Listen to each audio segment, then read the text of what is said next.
Good afternoon, everybody. As always, I am attorney Danyl Patterson, and this is Legal Lessons for Life. So today we're going to be joined by Dave Foster, and we're really going to talk about something that's near and dear to everybody's heart right now because we know that the housing crisis is on the rise. We are facing record homelessness here in the city of Philadelphia, where we are based. And this is going to be exacerbated by current situations that are going on in the state of Pennsylvania. Specifically, let's talk about the fact that the uh, moratorium on evictions has been lifted. Now, exactly what that means is that under the State CARES Act, Governor Wolf actually extended what was put in place by Congress and stated that we're going to make sure that people can't be put out of their homes. That expired last night, the extension from Governor Wolf at 11:59. And so now they are expecting close to 50,000 evictions in the state of Pennsylvania alone. 50,000 evictions, turning into a homeless crisis of about an additional 500,000 people in the state of Pennsylvania. So joining us today is Dave Foster of Integrity Real Estate. Oops. Hey, Dave, how you doing? Hey Danielle, how are you? I'm great. Thank you so much for joining us as usual. It's going to be an interesting one because, everybody needs somewhere to live. And we're going to see real quickly how much they need somewhere to live.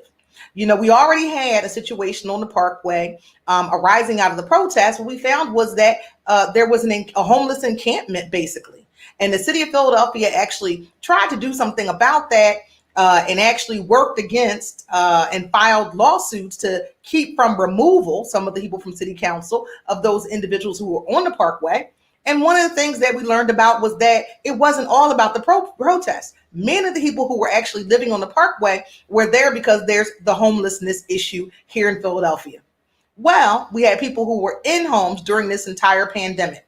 And the CARES Act, first from the federal government, and then the extension from Governor Wolf here in Pennsylvania as a part of his executive order was that there was an extension.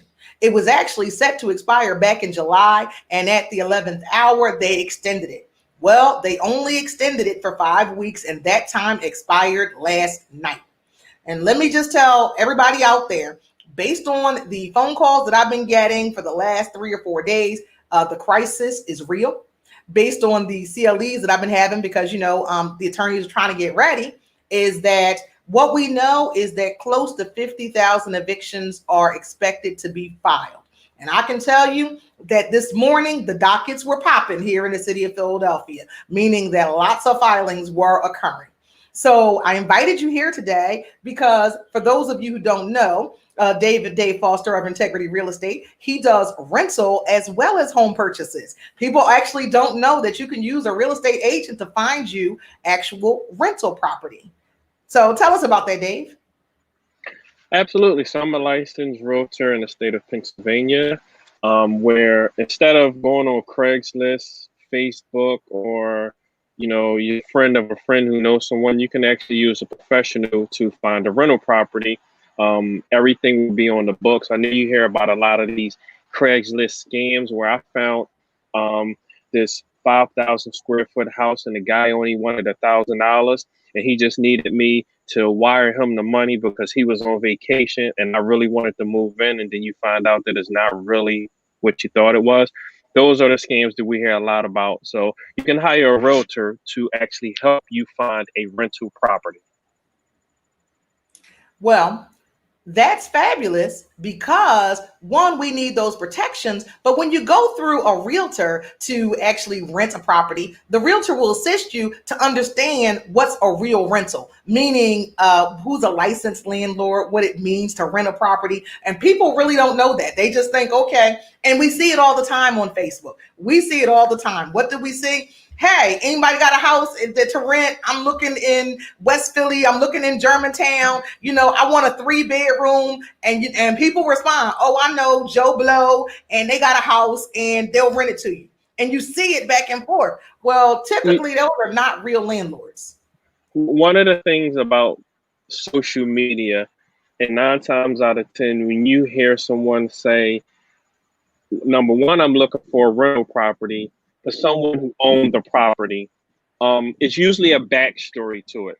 And I'm just going to talk about the backstory a little bit. 9 times out of 10, they have credit challenges or they have an eviction that's unpaid, which is very important when you're making a decision to move into someone else's property, because what do they have to look at?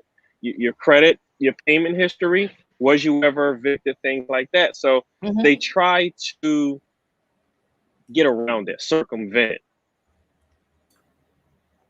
Well, so now what happens? Now we're in a mortgage. We're in a mortgage crisis too. We're going to get to that part. But now here we are, and we are in a housing crisis with these rental properties, and folks are going to find that there are some issues that are going to happen. And that's what we really want to talk to you about: how to avoid some of the pitfalls, what to look out for, so that you can protect yourself if you are the landlord and if you are the tenant. So often when we talk about these things, all we talk about is the tenant right, the tenant's issues, the tenant this, the tenant that. Well, you know what? What people need to be mindful of is that 80% of landlords in the country are really just small 1 or 2 property landlords. We're not talking about big housing developments. Generally, we're talking about somebody who had a house, and then they use that house to go and buy another house. Or somebody had a house, their grandmother left them a house, and so they decided they were going to rent it out. And the other thing that people need to recognize is renting property is not big business. People think that, if I'm charging $1,000 a month in rent, let's just say that all of a sudden Danyl has $1,000. Well, I don't. I'm probably clearing less than 200 when you consider the taxes. If I still have a mortgage on the property, the upkeep and maintenance of the property, it's actually not a big profit margin. It's kind of like the restaurant industry. You really got to work it to really be making those high dollars. And most folks are not, they're really relying upon that. And so, the phone calls I've been getting personally here, I've got landlords and tenants who called me. I guess everybody realized over the weekend, all of a sudden, that today was the day. And our phones have been ringing off the hook here in the firm, because now people are realizing you have landlords who are like, how do I get them out? I haven't gotten rent this entire time. And I've got tenants. How do I stay and protect myself? So it's on both sides. So we're going to talk about both of those things. Let's start with the tenants. Oh, wait a minute. Oh, so Mary McClure. Yes. Nice comment over there. Yeah. I have a friend in crisis. She will be homeless if her renters do not pay rent. That's exactly right. And people don't understand that when we talk about these issues that we have as far as the crisis, is that we're going to create 2 sets of homeless folks: the folks who are actually in the properties and landlords who are barely making it, or we're adding to the mortgage crisis. So we've got people who are not paying not 1 mortgage, they're not paying 2.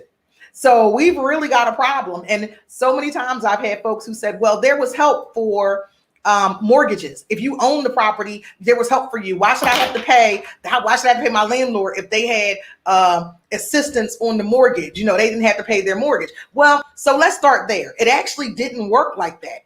So let's lay some of those myths into to rest. First of all, you didn't get there was not a leeway that you were given on your second and third property. It was about the property that you need to live in to stay in your home. That was your primary residence. Yeah, thank you, Dave. So therefore I can save the house that I live in, but tenant, I can't save the house that you live in. So that was a fallacy in and of itself. And on top of that, like I said, when nobody had a job, nobody had a job. Your landlord didn't have a job and you didn't have a job. So your landlord was relying upon the tenant to pay their mortgage as well as the other mortgage. So now we have created a real problem. But let's talk about some of those tenants' rights, because Dave would generally represent a tenant. He would represent somebody who's out there and looking to rent a property. What are some things that you specifically need to look for, Dave, if you're out trying to do a rental? Number one, you want to make sure your credit, each landlord has their different credit criteria. It may be a 550, maybe a 600, maybe a 700. So you have to make sure you have the right credit score. Second thing is verifiable pay stubs. Ooh. I've been seeing ads on social media for, hi, I can make you a pay stub. That's not Well, going to come on work now. at We all. from the hood. We know all about that. I mean, I know when people were trying to get what's that thing when you can get what is that? Pete? I never get which one is it when you can't pay your gas bill? Lahi, There you go. Lahi, And they were like making up pay Lahi. stubs for that. And no, there's the thing where Oh, you pay like $30 a month or $20 a month or something like that. You can verify it and pay $20 a month as a program. CRIP. Is it CRP or CAT? One of them. It's either yeah, the CRP cap, the or cap. CAT. It's the I'll never cap. get which one it is. It's the And, cap and is the Lahi.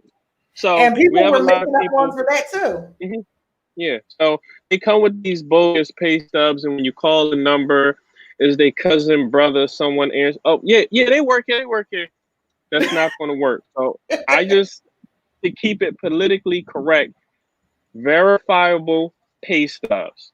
That's what's going to help you get in there. And then not only that, sometimes the when you do a background check, they don't just check your last landlord.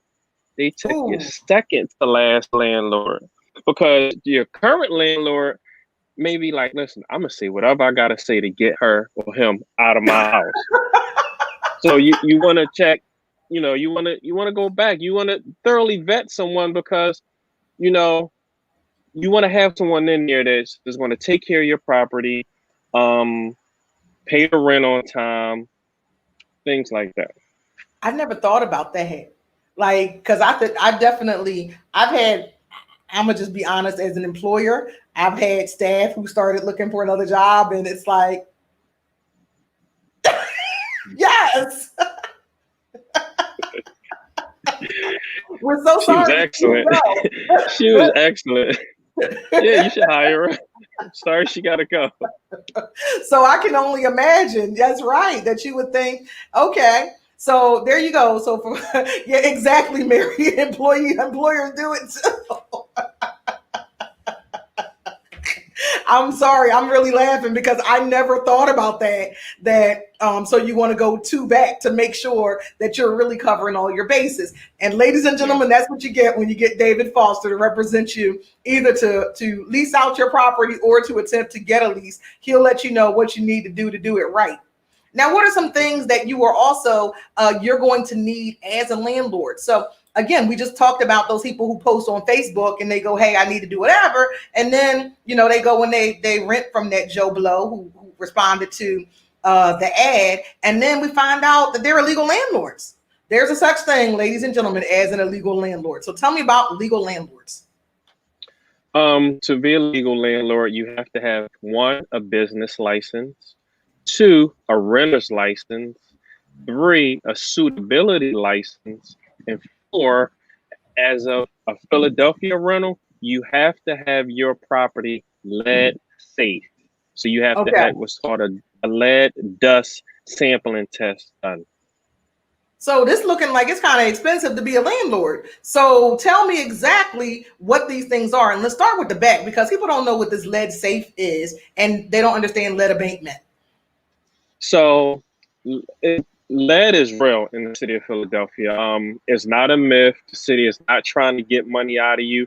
If you look at the stats, just like we have COVID hotspots in Philadelphia, we have hotspots where it's a lot of lead. Um, I just did one in 19132, North Mm-hmm. Philadelphia. Mm-hmm. I grew up in North Philadelphia. My grandmother and grandfather lived there, and they have a house. So the property, I don't know, it's probably maybe 100 years old. It has not been rehabbed. So the window sills has the same paint that probably my grandfather and his friends painted, which had lead in it. So that's where the lead is coming from. You have a newborn, the newborn is on the windowsill, biting the paint, it gets in a system, it really, really affects them. So lead testing is very important. The test is not that expensive. It's maybe $150. It depends on how many bedrooms you have. Get the test done. If it come back that you do have lead, it's not a lot to remediate. You have to paint over it to encapsulate the lead, get it retested. Then you can take that certificate down to the city of Philadelphia, and voila, you become a legal landlord. Well, no, not yet. We still got to get Yeah, other suitability. things. What is suitability? Because you know what, I'm gonna tell you, like, so people come to me all the time and they're like, it was a dump. You couldn't, because they do this when it's now time to go to landlord tenant court. It's everything that was wrong with the house. But they don't understand that, you know what, you can have a plug that doesn't work. You can have a plug that doesn't work, but you can't have a refrigerator plug that doesn't work. You can, they don't understand that, the difference. So let's talk about suitability, or, what we usually call it in the law as the implied warranty of habitability. That's what we call it. So, example, you can't not have a toilet that doesn't work. You can't not have a stove that doesn't work. You can't be a landlord and supply a refrigerator and the refrigerator does not work, because these things are necessary to sustain life. So talk about suitability.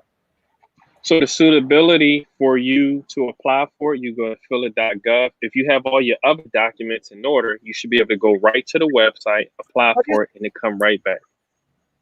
So it's phila.gov, right? Do you know phila.gov, yeah. Do you know what the hold on. Dave's gonna look it up for you. Oh, here you go, folks. So the tenants can test too. There is an inexpensive test at the hardware store, a rubber pencil looking thing. I had no clue that you could go and do this yourself. But this is the thing with the lead test. Yes, they do have the test. The test that I do, which I actually do the lead test myself, it goes to a lab and you get the results back. So when I send in the certification, I have to put the lab results with it and go together and then send it in. Mm-hmm. So you can, as a tenant, if you're concerned, and I think that's more what Mary's, thinking about. If you're concerned, you can go and do that. But it's not what you need to get your suitability certificate. What you actually need is those results to be able to show them to the city. So the funny thing about it is I'm starting to get a lot of calls from tenants. And at first, I'm not thinking, I'm just like, I got an order come in, I go do the order, submit it, give it back. Tenants are beating the landlords to the punch.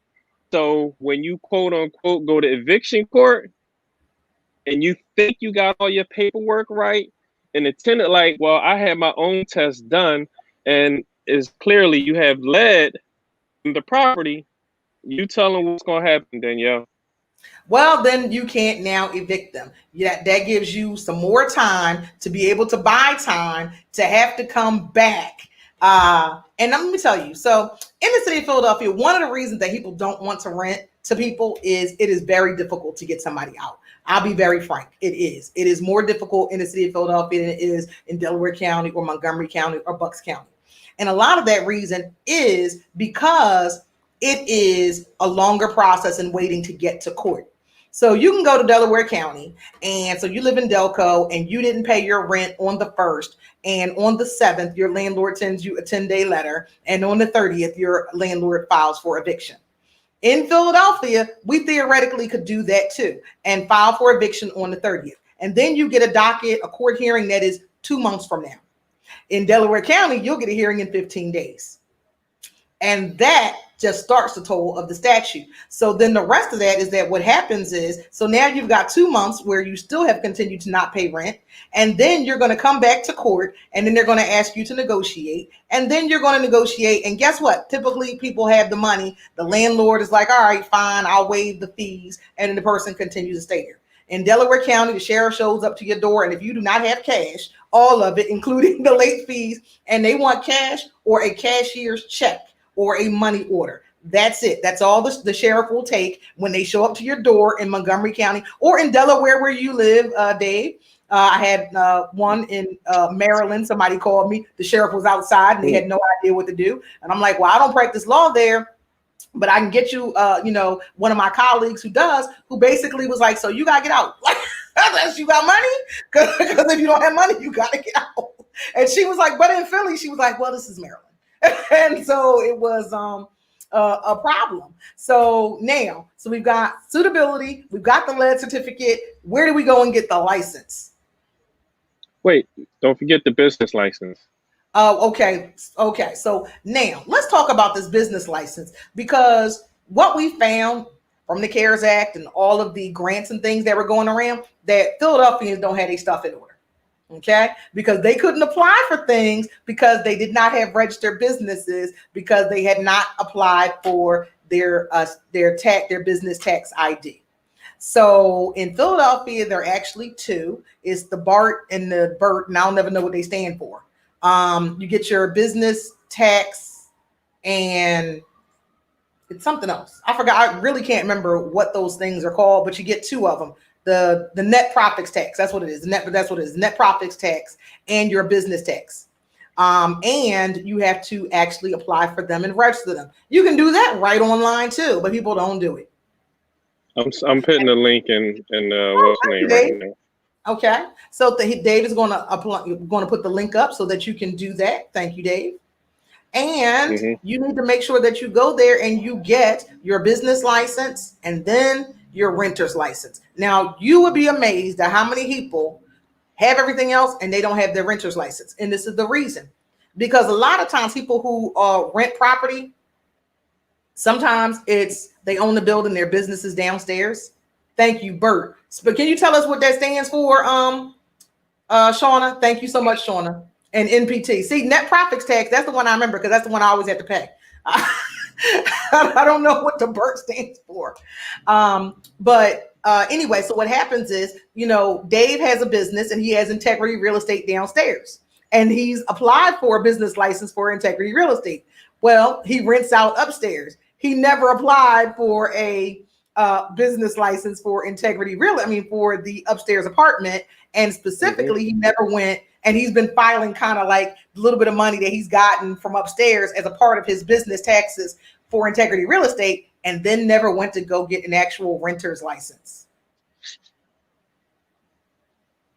See, you're smart, Mary. See, I love it when the other lawyers come because she gets it now. She don't even live here. Board of Revision Taxes.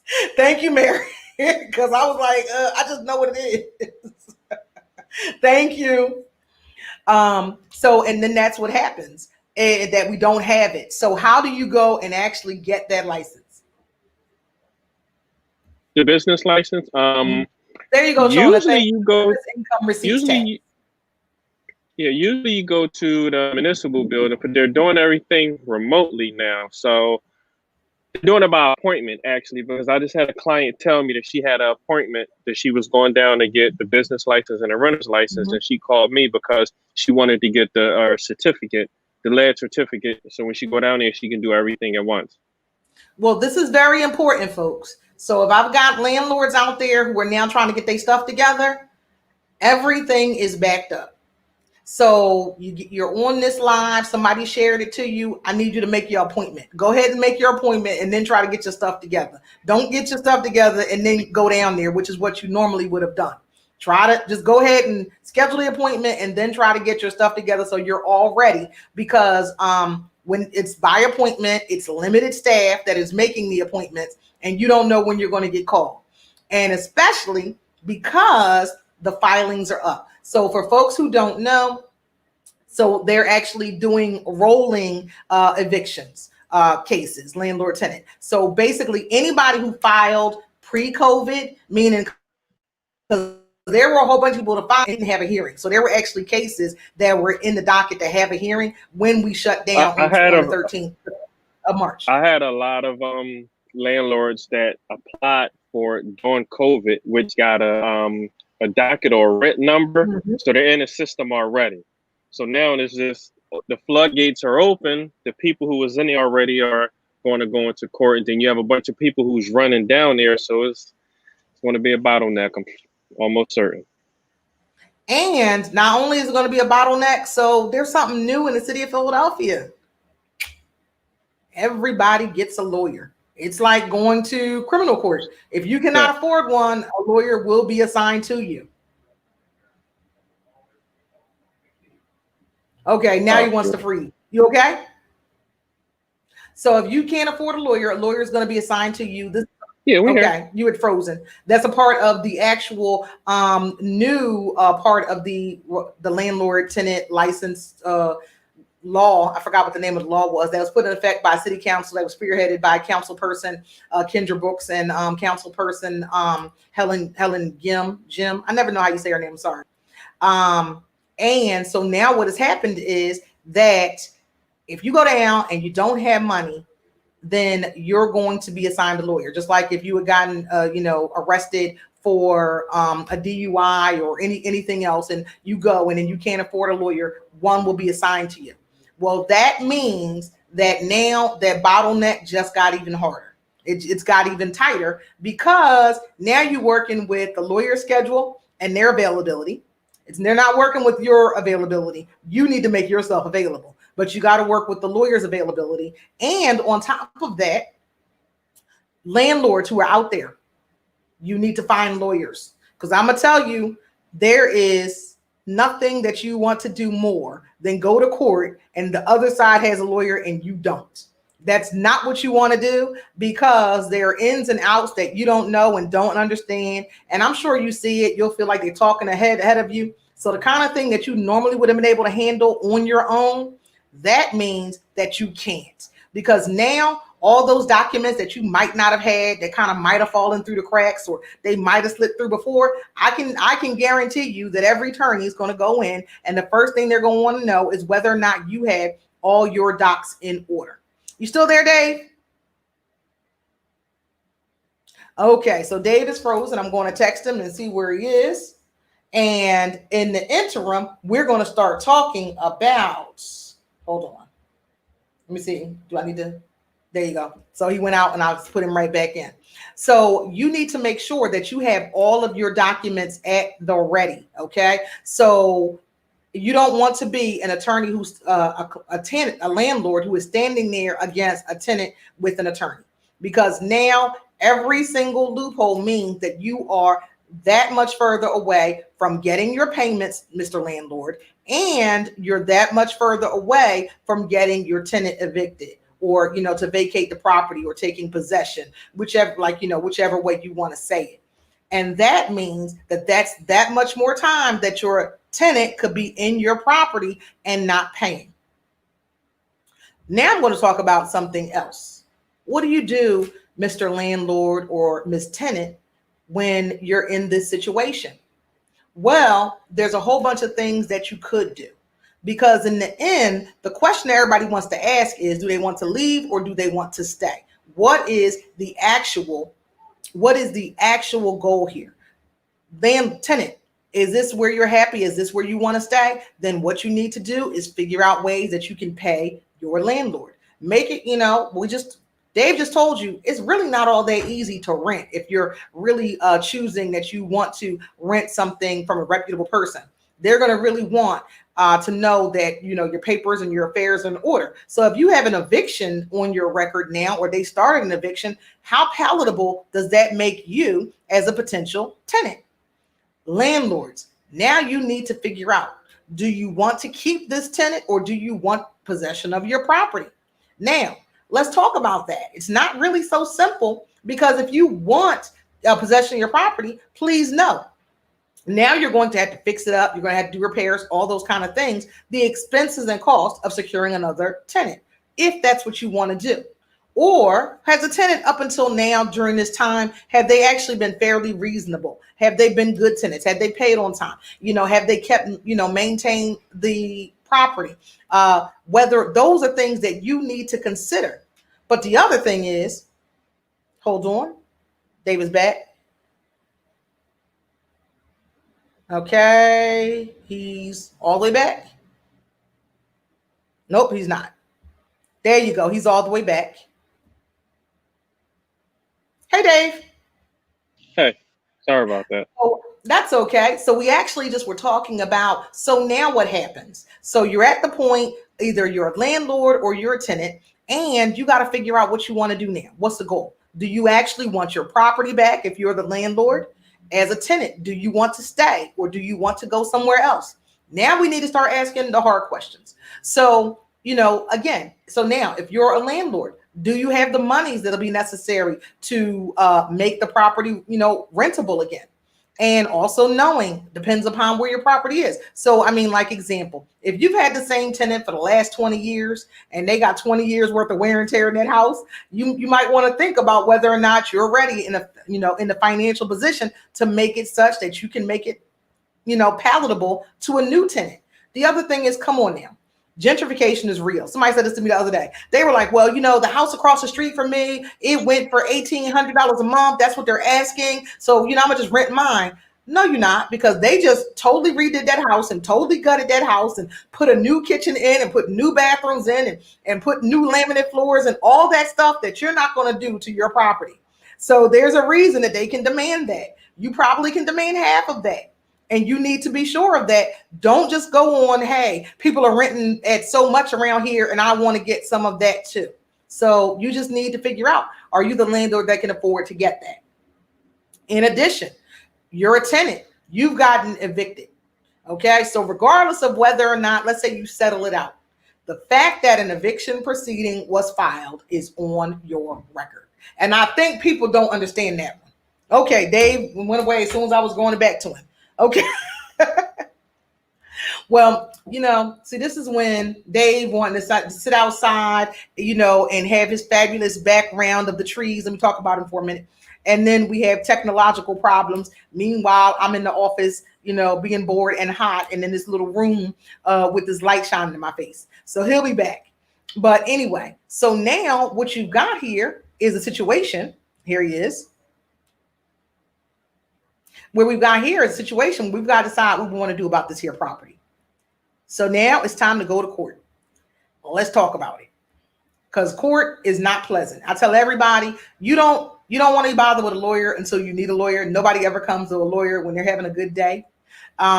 Nobody does. Business folks don't come to a lawyer until when they're having a good day, even if they're trying to sell, TikTok to Microsoft. Believe me, the folks at TikTok are not having a good day because it's stressful to decide they want to sell.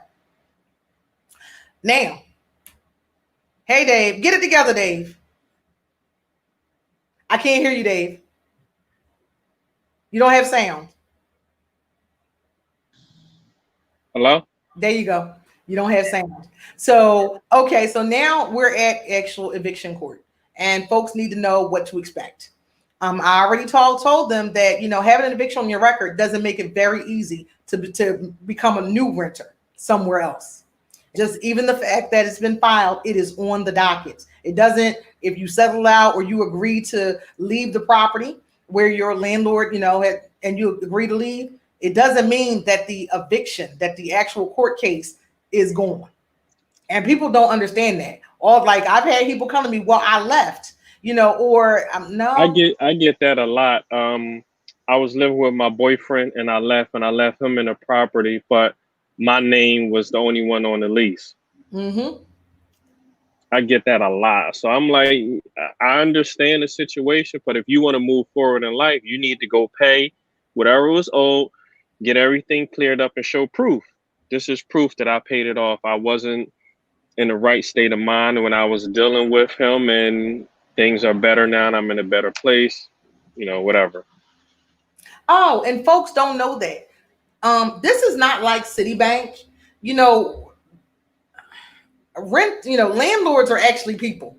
They're actually people. And like I told you earlier, 80% of all landlords are, mom and pop kind of business. They're not dealing with, 100 different apartments. As a result, they are generally the kind of people that you actually can talk to and explain a situation.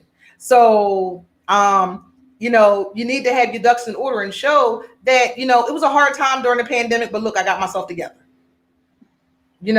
As soon as work opened back up and I was able to look, my hours went right back up, and you see that, I've got pay stubs for the last, 5 months. And you can see that, I went right back to, as soon as things were normalized a little bit, I went right back and I handled my business. You can show people that and they'd still be willing to rent to you, because don't forget, We're in the middle of a pandemic.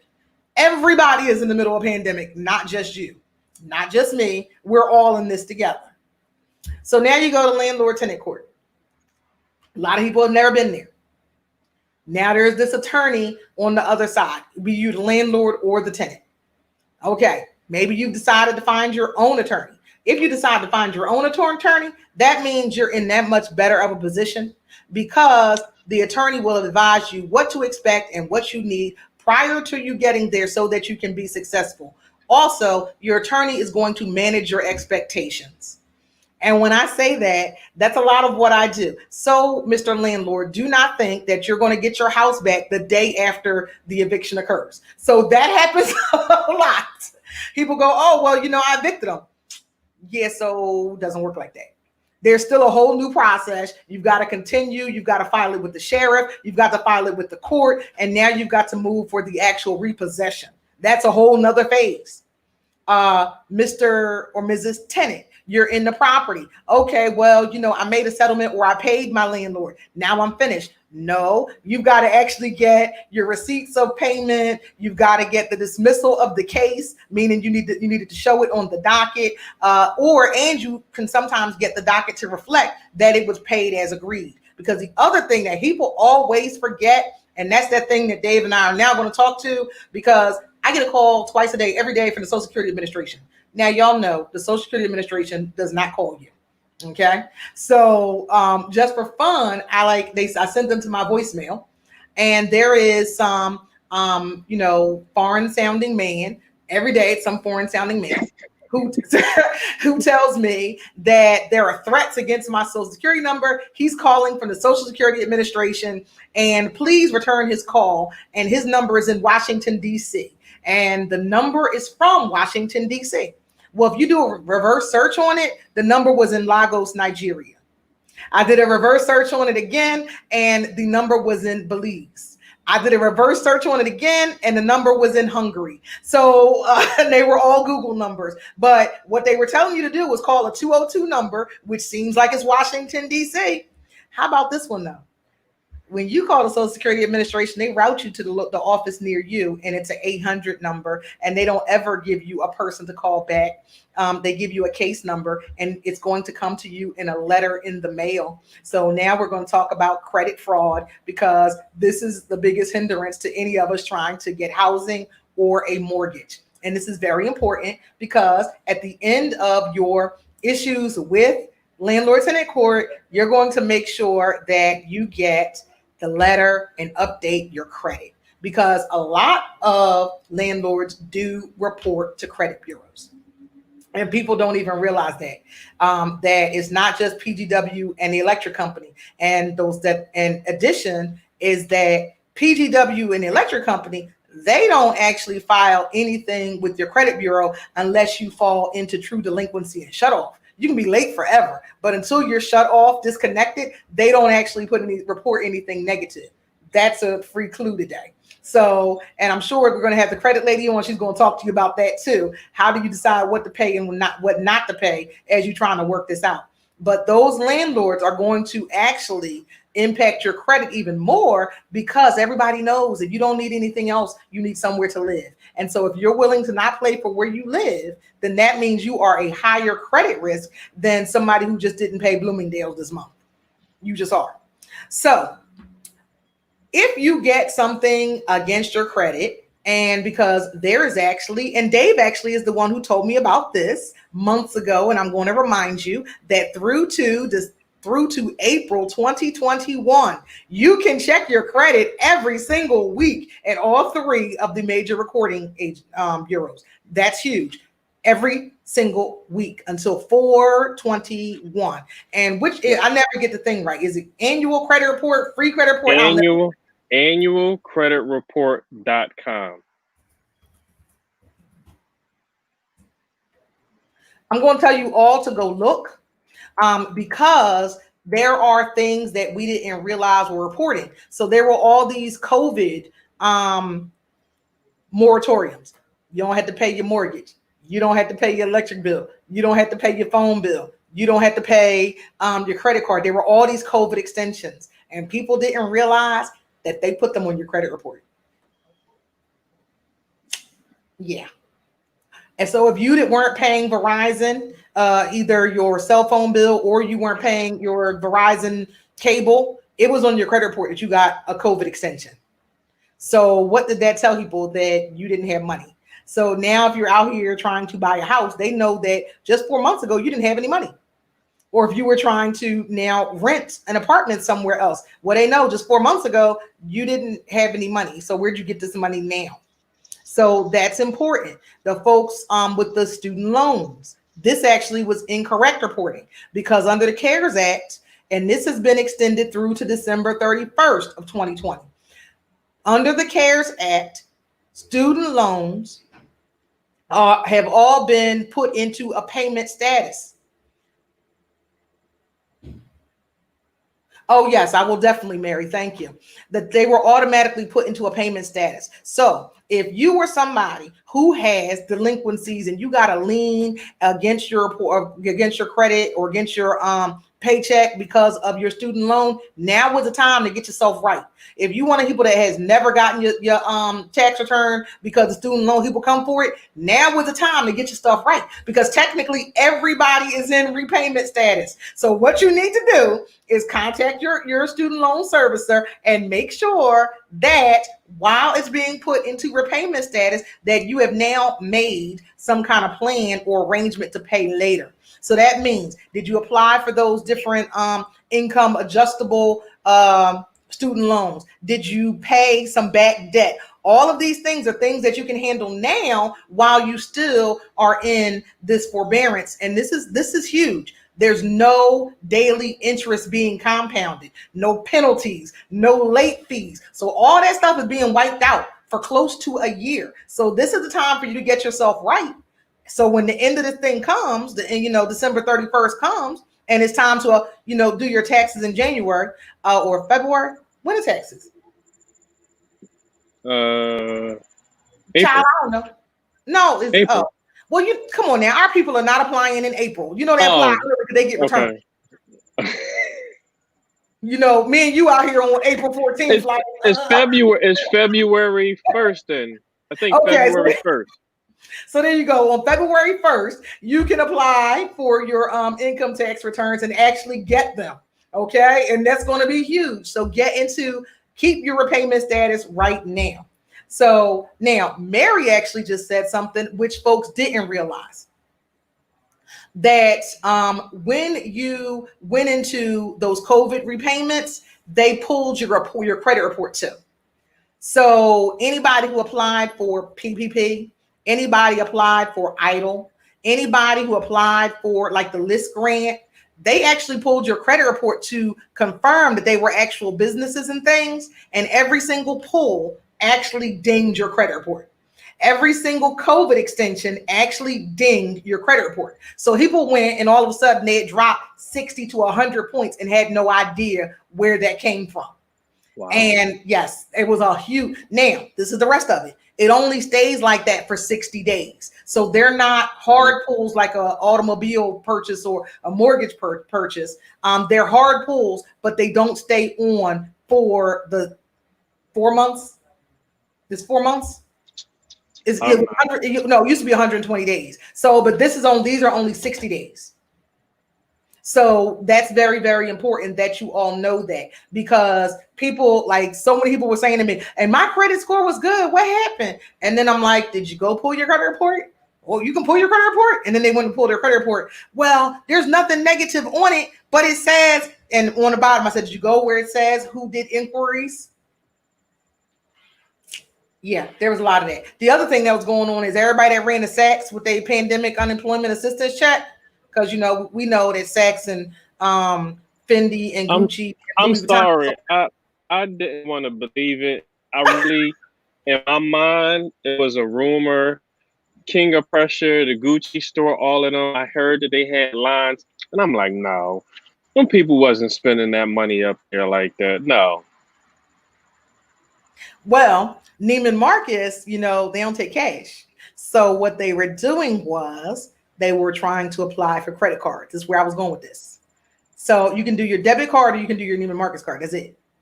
So people were trying to apply for the Neiman Marcus credit cards. and they dinged credit left and right. So that's actually what I was just talking about very specifically. So people didn't even realize it because they made it real easy to get them credit cards too. So they had lowered what their threshold was to be able to get the credit cards. So because they knew that people had money. Yeah, good stuff. So this is what we're out here doing. So thank you, Noel. We're really trying. Now, the other thing is that now we want to talk about the folks. Some folks did this. They didn't pay their rent, they didn't pay their landlord because they intend to buy a house right at the end of this here thing. They held on to the money. So they held on to the money they would have paid their landlord, and they held on to their pandemic unemployment checks or their, essential worker checks. Because you know what? I just want y'all to know this. And I don't know if anybody else know out here that's watching. I want y'all to tune in. So how many of y'all were really in the house? Because I was really in the house. Y'all know this. I've been in social media studios now for 6 months. And so I wasn't out buying Starbucks every day. Now, according to every credit guru in the history of mankind, they say if you would stop spending all your money on coffee and Starbucks, you would have some money. You could go buy a house. I should be able to buy a $500,000 house right now because I have not bought coffee in 6 months. I should have a down payment for my $500,000. Did anybody else stop buying coffee? Anybody else ready to go buy the $500,000 house? See, there you go, Mary. Are you ready to go buy your $500,000 house? Now, y'all know, because every meme I have been seeing for the last 10 years, whenever they give you the budgetista and how to make $1 million. Now, don't laugh, Dave, because you know what I'm talking about. You know what I'm talking about. They always tell you, that's right, Mary, I ain't bought no gas. My car is getting 586 miles to the gallon, your days to the gallon at this point, So I'm just saying, why is it that I don't have money for a $500,000 house? I clearly need to go back and look at my budget again because they always tell you if you ride your bicycle like Dave rides 100 miles a week. I think it's 26 miles a day. So it's 100 miles a week, right? At least. I did 37 miles this morning. Why you got to rub it in, Dave? Listen, health is wealth. That's my motto. Health is wealth. Okay. I went to the gym today for the first time since the pandemic. I saw that.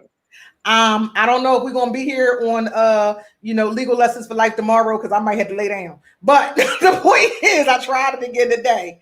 Oh, is that what? Thank you, Billy. She fixed it. She said the cost of food went up, so therefore we didn't save money. But I'm just trying to say, did anybody else remember them memes? And they told you if you would just stop buying coffee, if you would ride your bike. What else? Oh, if you would pack your own lunch, those three things together, we're going to make it so I would have enough money for a down payment for my $300,000 house. Well, I did that for 6 months. And on top of that, I didn't buy no clothes because I don't wear none, right? I'm in the same single day. I haven't been anywhere. I'm cooking my own food. I'm so tired of cooking, I don't know what to do. I'm cooking my own food and I'm making my own coffee. Let me tell you how bored I was. I was even out here but making my own my own creamer and frothing it myself like it was Starbucks because clearly I ain't had nothing else to do.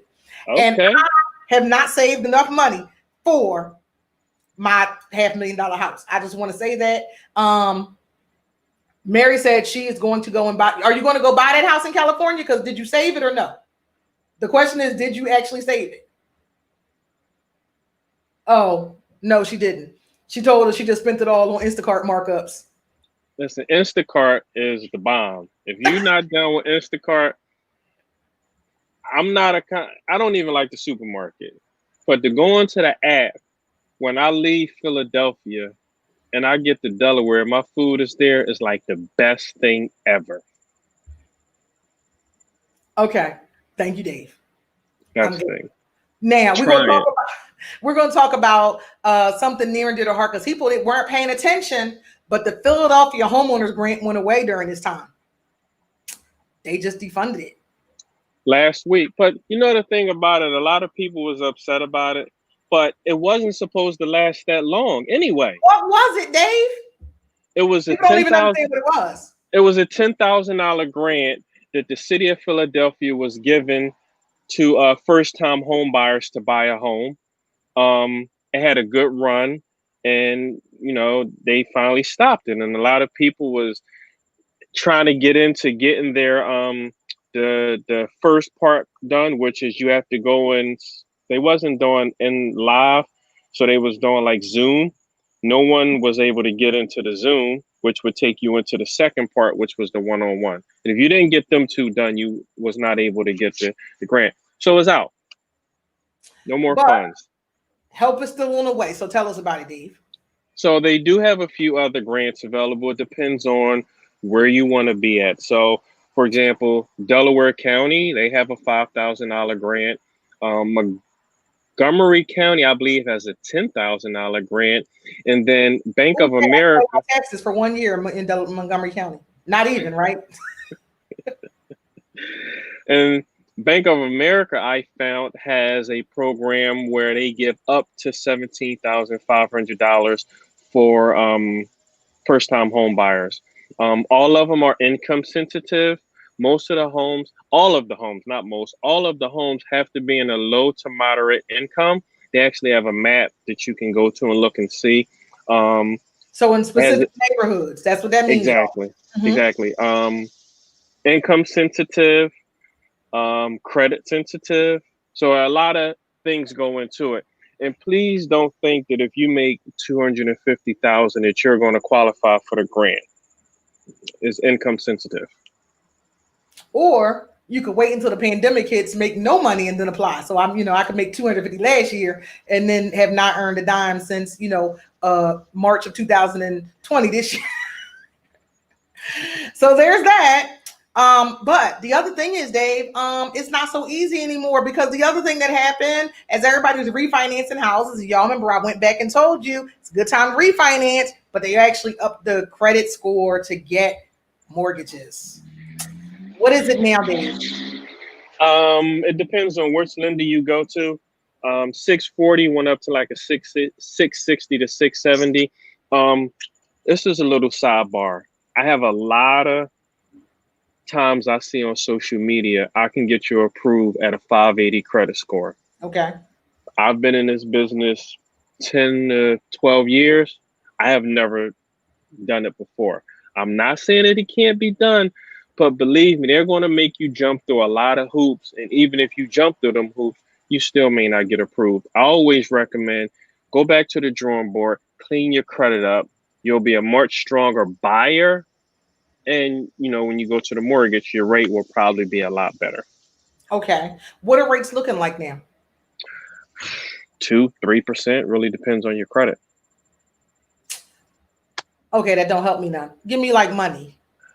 I'm not a bad person. Okay, so no, okay, let's think about it like this. I just had someone, I think I sold her a house maybe, 2 years ago. Her interest rate was like 4 or 5%, and she was able to come down to like 2 or 3% interest rate for the money that she borrowed.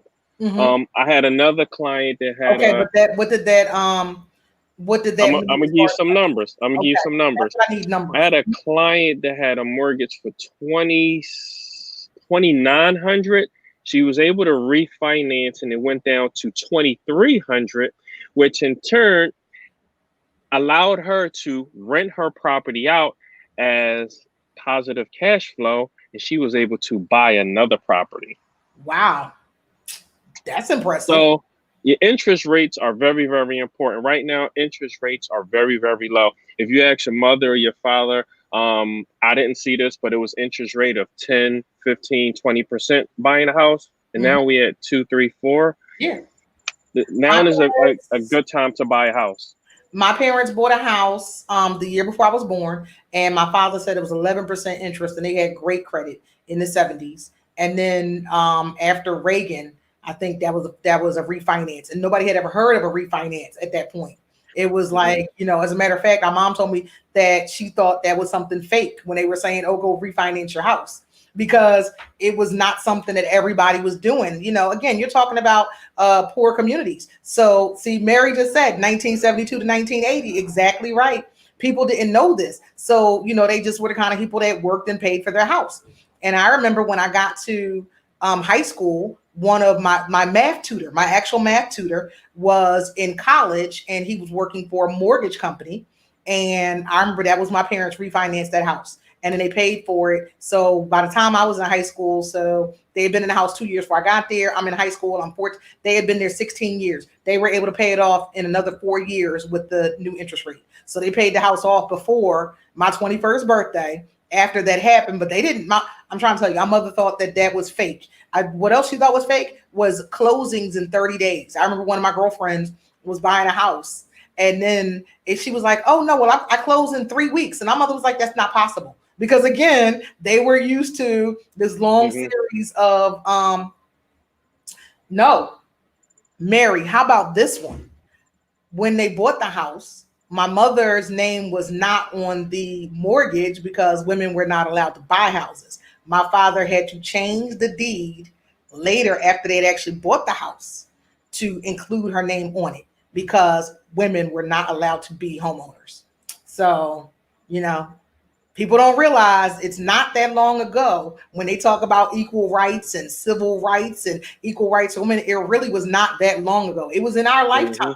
People just don't know it was in our lifetime because a lot of times we don't talk about it.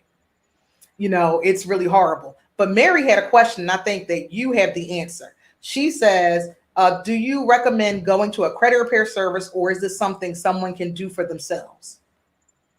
My answer is both, honestly. Credit repair is not like a magic formula. And this is a conversation that I have with a lot of my clients who have credit challenges. Number one, go to annualcreditreport.com and pull your report from all 3 credit bureaus. Okay. So now you can look at the whole story. Okay. Do you remember when you had 6 Sprint phones and you ran the bill up to $3,000? Yes. Okay. That's yours, right? Okay. Did you have that? I have amnesia. Prove it. I get that a lot. So Might prove it.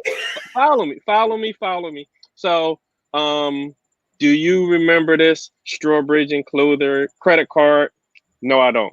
Okay. Let's dispute that. That's not yours. Correct? Correct. So you have all of these things to work on them yourself. I tell people if you want to do it, and 90% of the people say, no, I'd rather just hire someone.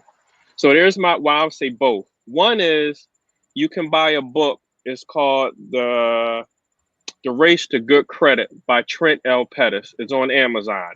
It will tell you everything you need to do to get your credit right. And I'll even find it on Amazon and put the link down. And the second part is go to a credit repair person. There are a lot of credit repair people. There's a lot of people doing it. I don't knock anyone hustle. But for the purpose of buying a house, I would recommend that you go to someone that is going to do it the correct way. I'm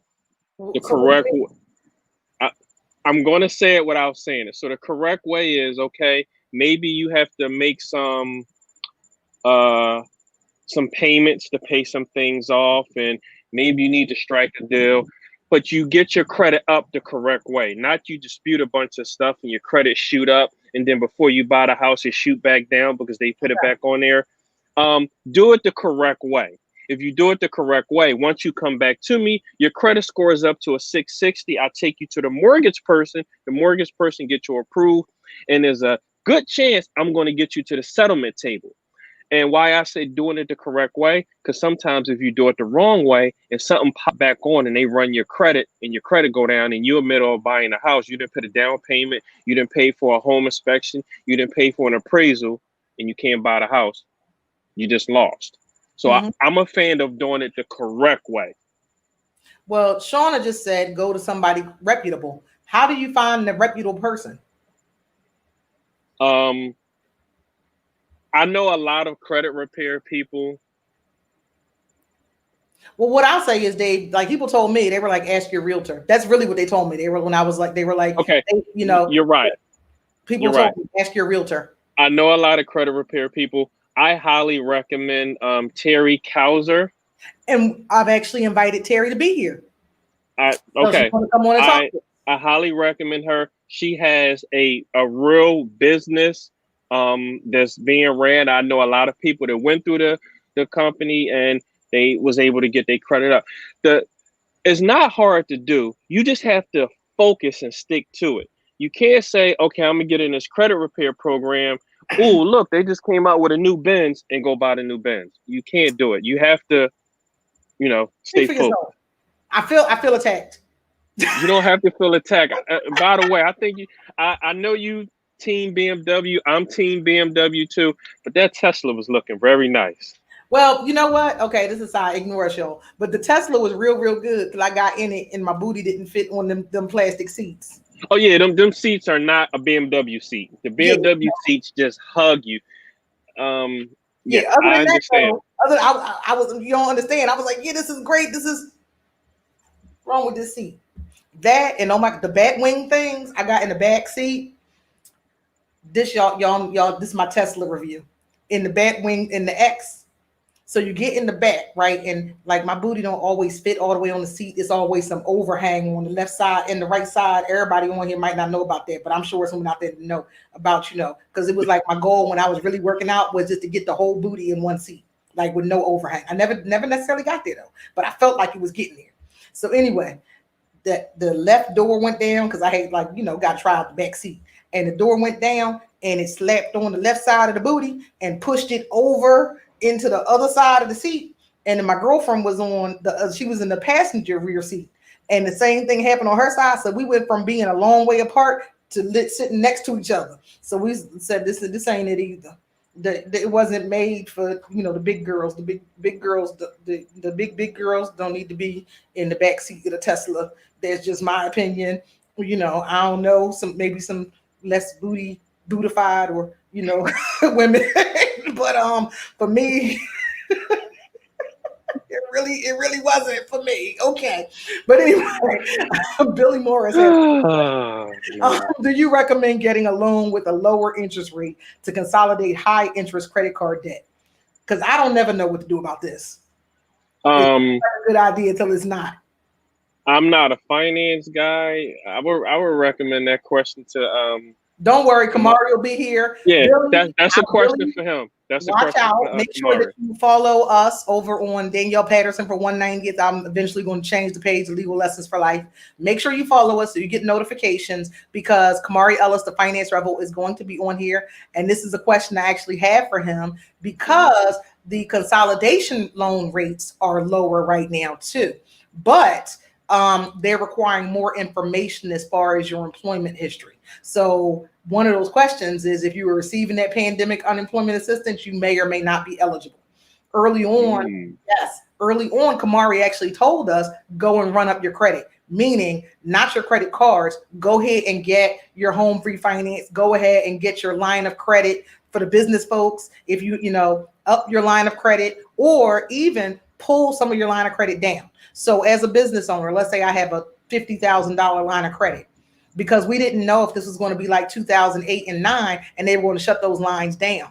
One of the recommendations was, if you had a $50,000 line of credit, pull 40,000 of it out and put it in the bank, in a money market or something, so that even if they shut it down, you still had access to that money. So he'd be the person to ask, because again, I tell y'all all the time, I can only count by 40%. That's the answer.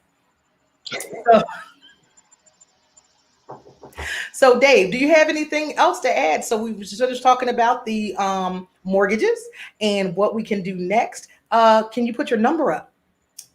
I think you need to do that. Yeah, wait a minute. I can't remember how to do it. Okay. The market is hot. The market is very hot right now. If you have a property and the property is nice and it is priced right, I can almost guarantee it's going to sell. Because I think people are sitting in the house and they figuring, hey, we've been in this house, we got a family, it's too small. A lot of houses are being sold, and vote190.com. Wait a minute, that was wrong, because I got some other stuff jumped up. So that's what happened. Sorry about that, y'all. Yeah. So if you want to sell a house, now is the time, because it's in essence a seller's market. And I'm explaining to you what a seller's market is when inventory is very low. So inventory is if there's only 20 houses on the market and we got 100 people buying, it creates a bidding war. So it's a seller's market. And then you have a lot of people who are in stable jobs and they feel as though it's time to upgrade. So that's my take on the What is it? 267. 215-779-2862. See, Dave is reputable. He's been around a long enough time to get a 215 number.